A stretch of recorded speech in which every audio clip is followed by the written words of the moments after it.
So, good afternoon mga kabady. Bali, dito tayo ngayon sa bahay. At saka birthday ni Tita Jem. So, belated happy birthday kay Mother Early. Nag-message naman ako sa kanya. Tapos, syempre, we love you. Alam mo yan. And then kay Tita Gemma, happy birthday. Kasabay niya ng birthday si Mama Mary. So, yan ang aking anak. May ginawang kasalanan kay Ate May. So, ngayon, magluluto tayo ng pansit. Ang lulutuin nating pansit is pansit bihon, te.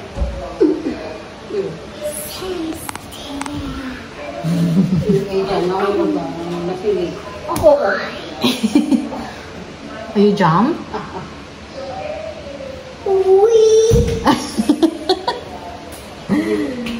So ngayon, ayan, magluluto na kami. Ako paglulutuin ni Ate May. Ay, syempre, social baboy. Yung baboy talaga namin yan mga kabad. Yun rin panahog namin. Tapos, isa lang. Kalahati na to. Kasya na to sa atin. Meron ka ng dalawang Ganito. Wala na, alam niya na. So, ay, hindi ganito. ganyan din. Okay. You say hi, Marcos. Hi. Sabang. Hi! Ang pogi-pogi! Stop. So, we will do the cooking. Wow. Diba? Yun na. Dadala niya na yung dinosaur niya. Wala tayong peeler, te.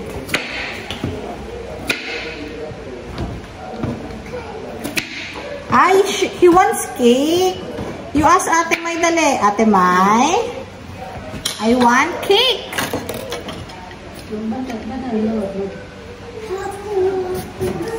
You say thank you, ah.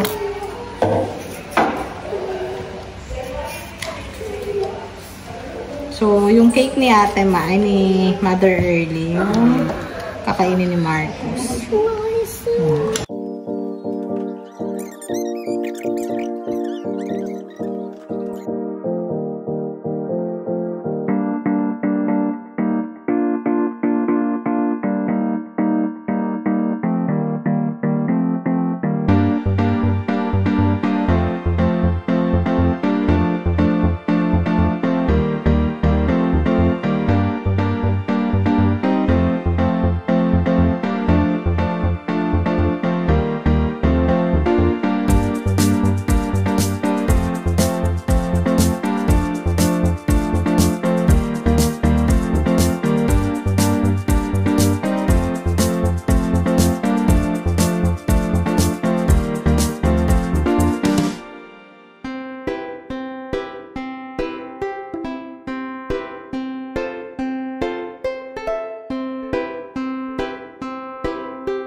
So, para makatipid rin tayo mga kabady, ang gagamitin natin is yung mantika mismo ng baboy.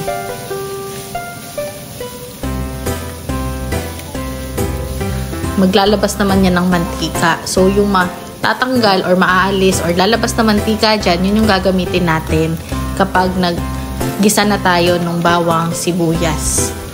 At saka kapag magluluto na. So, ayan, halo-halo muna ako. Ako munang nakatoka sa pagluluto para ako din yung matuto mga kabady. Alam ko sa mga ibang mga kabady, sabihin nila napakasimple lang ng luto. Hindi ko pa ma-memorize, hindi ko pa magawa. Pero kasi talagang nag-uumpisa pa lang ako paano matuto magluto. Kasi nakakapagluto ako, pero sabi ko nga, ang kumakain lang sa luto ko is yung si Maki, yung mga bata, kami-kami lang sa bahay. So ayoko kasi na magluluto ako tapos hindi magugustuhan o hindi kakainin ng iba. So, parang nadi-discourage akong gawin yung pagluluto. Natatakot ako na masasayang lang din. So, ayan, ngayon ako na yung gumagawa. Which is maganda, masaya, at saka nag-e-enjoy ako. At saka gusto ko talaga yung ginagawa ko ngayon. Kasi ako mismo, ang nagsabi kay Ate May na hindi niya na tatarabahuin yung pagluluto sa amin. Ako na yung itutoka niya sa pagluluto. Tuturuan niya ako. Sasabihin niya sa akin kung ano mga dapat kong gawin, mga hindi dapat. Tapos, sa mga mga gagawin, actions, tingin lang siya sa akin. Pero ako nagagawa sa lahat. So, malaking bagay, natutuwa rin si Maki kasi sabi ko nga, kapag nakikita ko nagugustuhan ng mga anak ko, ni Maki, yung luto ko, syempre, masaya ako. What more pa kapag ibang tao para na-appreciate yung ginagawa mo. So, ayun lang po. halo-halo lang. Talagang matagal yan. Matagal maglabas ng mantika. Pero talagang sulit. Tama ba? Mantika. Taba ng baboy. May pagiging mantika. Yan. So, waiting lang tayo. Halo-halo muna. So, yun mga kabady, naghahanda tayo. Hindi ba sa birthday ni Tita Gemma? Birthday din kasi ni Mama Mary. So, sabay na sa mga kabady. So, happy birthday Tita Gemma. So, nag-macaroni salad din kami. Nung nakita niyo dito kanina, nag-voice na ng pasta si ate. Yan. So, ito halo-halo lang. So, papayan tayo dito mga kabady. Ay! Mga kabady, so ito naman macaroni salad. Pambahay lang naman mga kabady, hindi naman pang handa. So, kami-kami lang. So, lagay na natin yung fruit cocktail.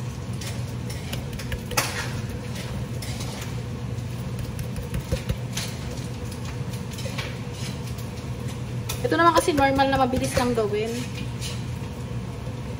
Anytime pwede gawin. At saka, kung ano lang yung ingredient sa loob ng ng pantry o ng kusina, pwede na. Tapos,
open na natin yung cake ni Tita Jen.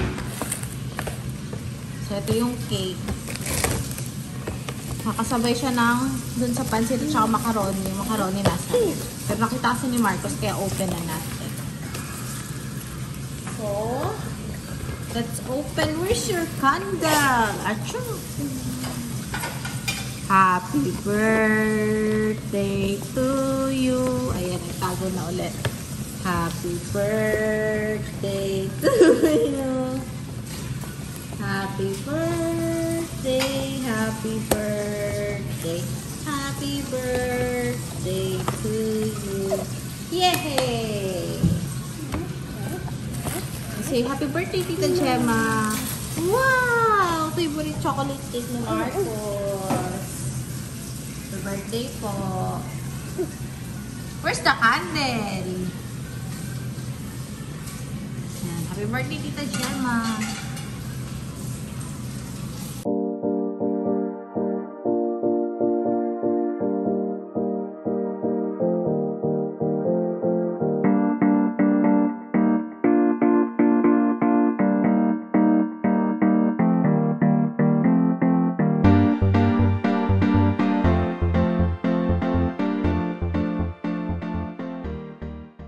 So, yun mga kabady. Luluto kami ng menudo kasi marami kasing baboy sa ref. May atay pa. So, sayang naman kung hindi natin gagamitin. So, ito yung mga ingredients. Ito muna, saka yung baboy. Tsaka yung atay. Nahati kami ni Ate Man. Malaki kasi.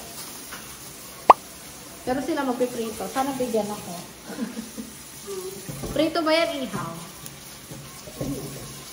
Parehas. So, yun mga kabady, ayusin muna natin yung baboy. So, yun mga kabady. Ay, malambot na nga siya. Pero hindi kami sure sa kutsilyo namin. Yung anak ko pala, nabuti yung mag-isabong makain. Ito nga kayo malis na. Alam mo. Ha? Bukas pa daw siya. Ito pa?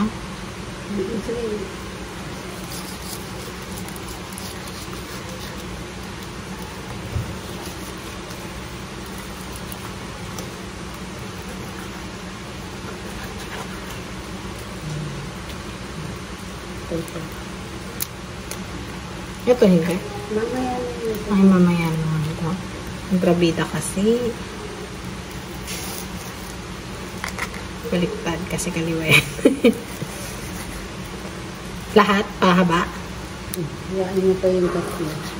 Hiwain ito ng tatlo? Maganda. Hindi ganyan. Ay, tatlong ganon. Pag ganun naman. Ah. Bakit paslan? Para kunyari madami. So, ganito yung cut.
nga feel na feel eh. Kahit sa kutsara lang, pwede. Hindi naman yun. Tingnan mo itong... Ba't gano'n nag-brown nung hinawakan ko? So, Yan nga siya. Yan ang huli.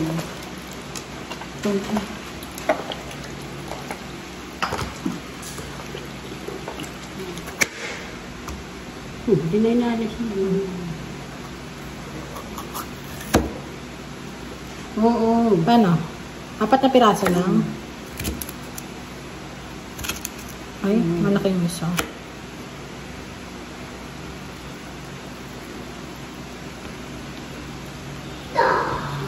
Niyayabang ko nga yung luto ko eh. Sa kanila, syempre. Buti pa yung anak ni Dea na-appreciate. Hindi ko nagluto yun. Ha? Ano actually na nilasa ng luto ko? Ah, so hindi minuto. Ibig sabihin, hindi masarap. Hindi ka na...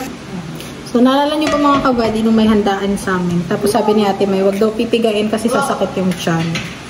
So, hindi ko piniga. Huwag lahat. Ay, wag ba? Kalahati. Kunti lang. Konti lang. Okay na yan. Sige, kunti pa. Ah, diba? Hindi yan konti. Marami yan. Wait lang, sayang. Hahaluin sa amin yan. Oo. So, halo ko ulit.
Kape po yung kape. Gulaman.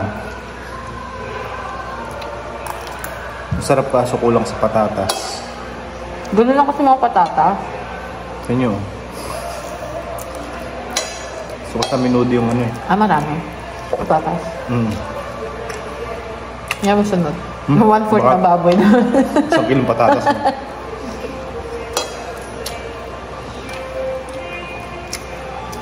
Ano ang sarap pag gusto magluto. Ayoko kasi matuto magluto kasi baka ako napaglutuin mo. Dati na ikaw nagluluto eh. Baka gusto mo ako ulit. Yung sinampalukan. Ano ka native? Ah, native gusto mo? Wala tayong native. No? Wala tayong native doon. Wala. Kal, ayaw mo. Ayoko.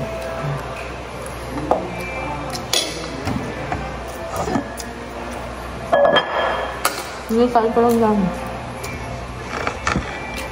Ang patatas.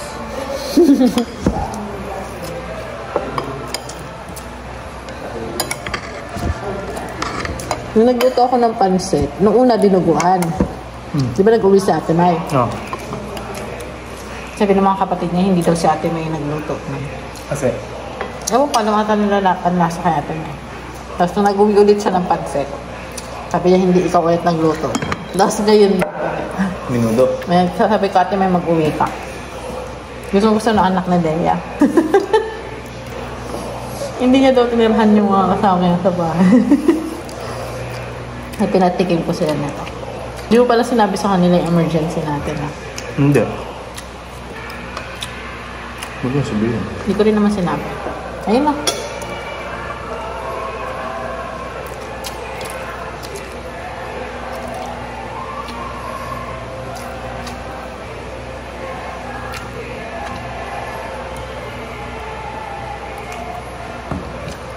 Magkatay ka ng internet. Hindi pala naka-open yung wifi. Buti nagkita kayo ng sitaw. Nung sa sitaw. Pumunta siya? Hindi, hindi mo ko dukulati ba? Nakita ko sa tulay. Hindi, boss, nasaan? Ando na, sabi ko.